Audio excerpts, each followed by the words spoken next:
Thanks for joining us today on New England Living. I'm your host, Rachel Holt. First up, we're heading to Holliston to check out a family-owned bee farm making more than just honey.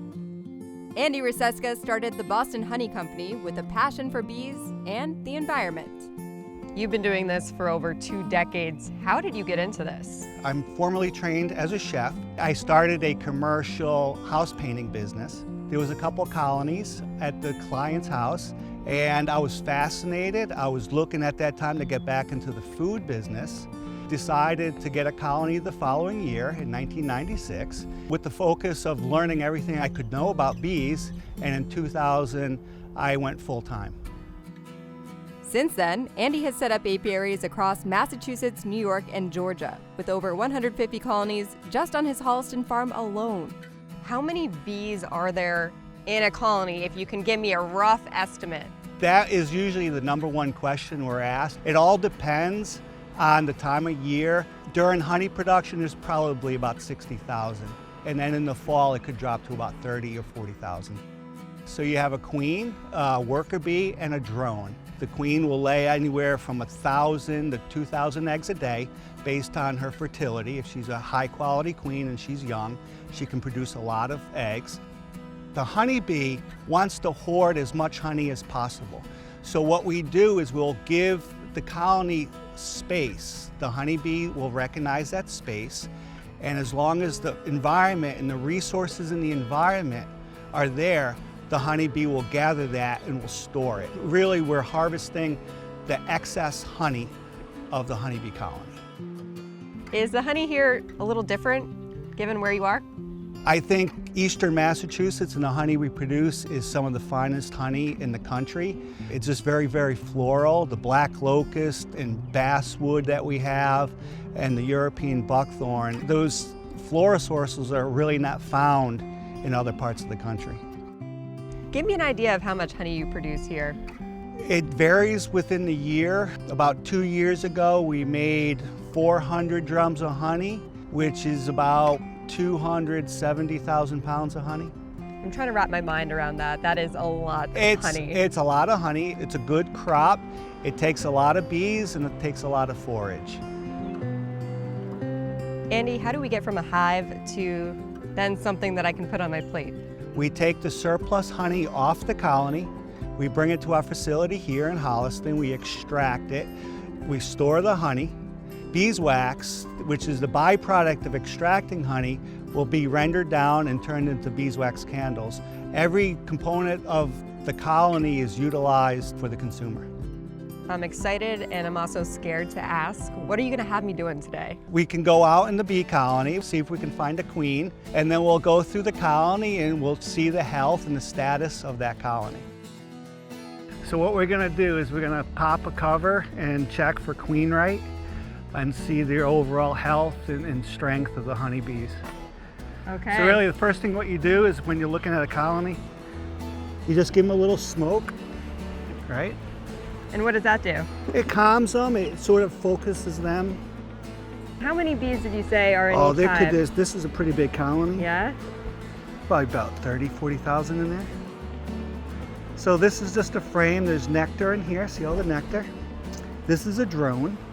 What is a drone again? A drone is a male bee, right? And you can tell because he's a little bigger? Yeah, see how he's fat and the abdomen is stout? Yep. So the only purpose of the drone is to mate with a virgin queen. How many eggs does a queen produce per day? On a good quality queen, they say 1,000 to 2,000. How long do bees live for? It all depends on the season. The summer bees, because they work real hard gathering nectar, they only last about 6 weeks. And the fall bees, the winter bees, which start to be reared in late August and September, will last a few months. Look at how many bees there are here. If you had a guess, how many bees am I holding? There's probably 500 to 1,000. 500 to 1,000 bees. The things I do for New England Living. Oh, we got the queen. So look, you tell me, look in this area right here. What bee looks different? Oh, there she is, I see her.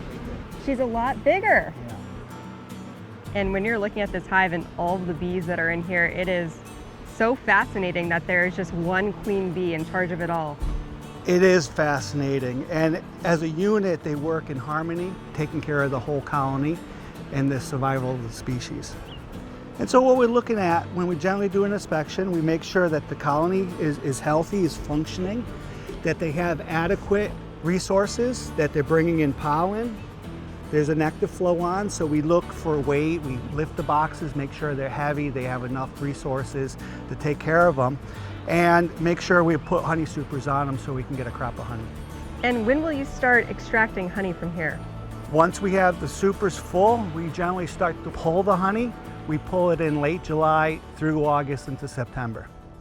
Andy's son Evan also works in the family business, focusing on retail and marketing. I grew up into the business, so when my dad first started keeping bees, I was there from the very beginning. I was there as his little sidekick, and I don't know if I was crying or laughing at the time, but I feel a bit of both. And when I was about 13 years old, I was pretty much signed on full time. How does the honey get from the hives to something that you can then sell inside the store? So it starts with our honey harvesting season. So this is where all our bees come in and out through Massachusetts. So whether they're leaving down to Georgia for the winter or coming back home, this is where they come to. So in our facility, we have our extracting area, our processing, our packaging. We do everything in-house right here in Holliston, and we have our retail. At our retail store, we get to sell everything that we produce all throughout Massachusetts, all our honeys, our candles, our skin creams, our lotions that we make all in-house as well. And we get to sell the honey from out of state as well from our different locations.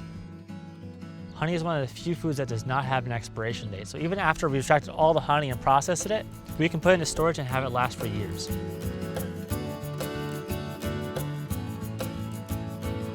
In what ways are honeybees good for the environment? The estimate is they provide 3 spoonfuls of food for every 5 that's consumed. They pollinate most of the fruit and nut crop in the country and are vital to our survival. We raise honeybees, we provide pollination to the farmers within the community, and we enjoy our work with one of life's most fascinating creatures. And I enjoy it every day.